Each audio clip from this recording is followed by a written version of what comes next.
Hey guys, welcome back to my channel. Welcome back to the Gossip Closet, where we get to gossip all about perfumes and everything in between. So let's get started.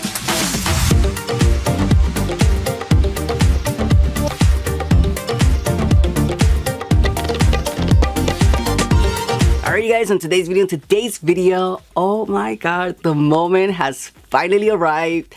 I've been waiting for this perfume since it was announced. I think I speak for half of the perfume community when I say that we were so thrilled, so excited when we first heard they were going to do an intense version of a very beloved perfume.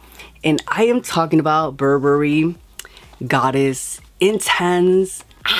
So we finally got the perfume, and I have to say I've been waiting for this perfume because I am in love with the original one. So I do have the original one here. When I first got this, I bought the smaller bottle because I'm like, what if I don't like it? I think everybody ended up loving this perfume. This is literally my favorite vanilla perfume. So I don't have any more, so I do have my backup bottle here. So we have now an intense version, and I bought it from the Burberry websites. Now this one retails for $173, but I think I ended up paying $195 because of taxes and shipping, I believe. And we have here the 3.3 fluid ounce. This is an Eau de Parfum Intense. And you guys, I was so super excited when I got this in the mail. I did get it yesterday, so I was able to try it out for a full day. So let's jump right into the perfume so I can tell you my thoughts and opinions, because oh boy, do I have a lot. So let me get it out of the packaging so we can talk about it.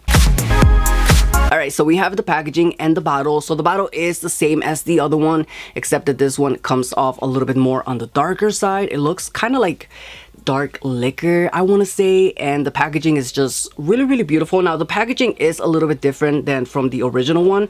I think the original one is a little bit more on the lighter side. It's a lot more of a lighter pink. This one is more towards like a beautiful brownish color. So I like the packaging, I like the bottle.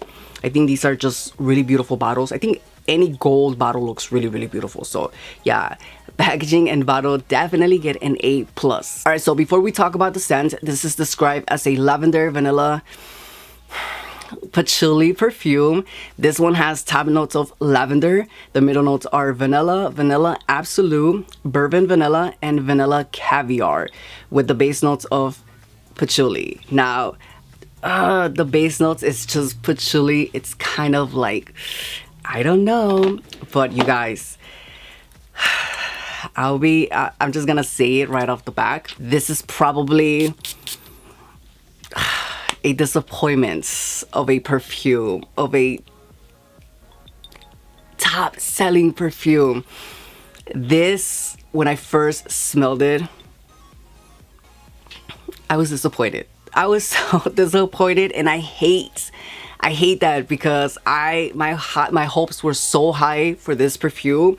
I had really high hopes for this perfume. But you guys, this perfume is an intense version, but there's not, it's not a vanilla perfume. You would think that with all these vanilla notes that it would come off like a strong dark vanilla perfume, but that patchouli notes in this perfume, it's so overpowering. I don't know why. I know patchouli is supposed to make your perfume last longer, but that patchouli note in the base is just not it. I honestly thought that this perfume was going to beat the original one, or it was going to be just as good as the original one, but it's nowhere near the original one. I think this one is still going to be number one. This is not bad. It's not a bad scent. It still smells like vanilla. It is a really nice vanilla perfume. But that patchouli note is so strong. It almost kind of comes off, I don't know, I want to say kind of green. Not green and earthy, but it's just like a green perfume more so than a vanilla, creamy, sugary, delicious vanilla perfume. It's not that. And I know it is supposed to be an intense version, but I thought this was going to be like another creamy, maybe kind of like coffee-ish, dark, sexy, delicious vanilla. And it's just not that. This perfume, it comes off more, I want to say woodsy, maybe a tiny bit smoky. It's more of a green grassy vanilla perfume. It's just, I don't know, that patchouli note is kind of weird. That lavender note is nice. Like, I do like lavender on my perfumes, but it's just something about that patchouli that I just don't like. Not that I'm saying that I probably would never wear this perfume, because I would, but I think I would wear this perfume with the original one to kind of balance that patchouli note and kind of give it more of a sweet, creamy scent to what I want to wear. But yeah, you guys, I'm a tiny bit disappointed with this perfume because it's not what I was expecting. I was expecting something else, because Burberry Goddess is literally top perfume in the vanilla world. I think if you like vanilla perfumes, I'm sure if you like vanilla perfumes, this is probably in your top 3, top 5 perfumes. And this one, unfortunately, is just not a top 5 for me when it comes down to sweet vanilla perfumes, because it's just not what I was expecting out of a perfume, let alone a Burberry Goddess Intense perfume. But don't get me wrong, it is a nice sweet perfume. It does come off sweet. It does come off like a vanilla perfume, but it does have that hint of something green, something maybe a tiny bit like medicine, like when you walk into a doctor's office and you can smell the medicine in the air. It's kind of almost like that. This just has that weird scent in the bag that I'm not vibing with. I don't hate it, but I'm just not loving it. And I thought I was going to love this perfume.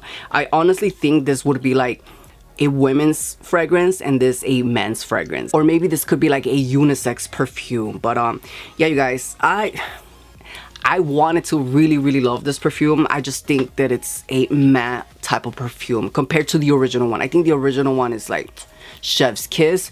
This one is kind of like, you're okay. It's not bad. It's definitely not a bad, nasty scent. It's just not what I was expecting. This kind of reminds me of like Born in Roma Intense. It kind of reminds me of Valentino Voce Viva Intense. It's more so like that than Burberry creamy, sweeter, I don't know, just something more sugary, more stronger. And it's just not what I'm getting. And honestly, if you're like me and you're expecting a little bit more sweeter, a little bit more creamier than the original one, just stick to the original one, because I don't know, I mean, who knows, you might like it. Personally for me, because in my mind I was expecting something different and I didn't get that expectation. I was let down by this perfume, but I still like it. I still think it is a nice sweet perfume, but that patchouli note in the back is what's kind of killing the vibe for me. I think this perfume without that patchouli note, or maybe if they would have added another note in the base with that patchouli, I think it would have been better. Maybe like musk or sandalwood, maybe I don't know, something else than just patchouli. But yeah, it's nice because it is sweet. It still does smell like vanilla. But if you don't like patchouli perfumes or lavender perfumes, then you might not enjoy this perfume. If you like the original one and you're expecting something a lot more sweeter, a lot more darker, just pretty much the same thing, but like that's going to last longer, you're not gonna get that out of this one because of that patchouli note. However, this projects really beautifully. It does linger beautifully in the air. It does give you about 7 to 8 hours depending on how much you spray. So we're gonna spray this one, but I am gonna layer it with the original one. I didn't layer it before, but now I'm gonna layer it just to see how it's going to project with both of them. So I'm gonna do 1, 2, 3, 4, and then I'm gonna take the original one and I'm gonna do 5, 6, 7, 8 sprays. See, like, I think both of them together combined, it works. It smells really nice and sweet, and I think it's going to probably last longer because of that patchouli notes. But yeah, you guys, I don't know, I am a little bit disappointed with this one, but it's not a bad scent. It's just not what I was expecting. But if you like sweet perfumes and you like patchouli perfumes, then I think you're going to like this one. But don't shy away from this perfume, if you do like the original one and you don't mind patchouli in your perfumes, give this one a try because you might like it. You might enjoy it a lot more. If you like the original one and you just like your original one because it's more creamy, it's more sweet, it's more vanilla, then I don't think you're gonna like this one, to be honest with you. But yeah, I don't know, a little bit of a letdown, but we're just gonna have to make it work because it is Burberry, it is a goddess perfume. But let's just stop it here. We don't need an elixir version, we don't need anything else unless we take that patchouli out. But yeah, you guys, we have here the new Burberry perfume and we have here Goddess Intense. But alright, you guys, that is pretty much of today's video, that is pretty much of today's review. But I would like to know your thoughts and your opinions in the comments down below. Do you want to try this perfume? Have you tried this perfume? And if so, are you liking this perfume? Like always, let me know your thoughts and your opinions, and also give this video a huge thumbs up if you found it helpful. If you're new here and you're obsessed with perfumes, then stick around, click that subscribe button, click that notification bell to get notified for every single time I upload, and so you can be part of the team. And as always, thank you for watching, and I can't wait till we gossip on the next one. Until then, I'll see you next time. Bye guys.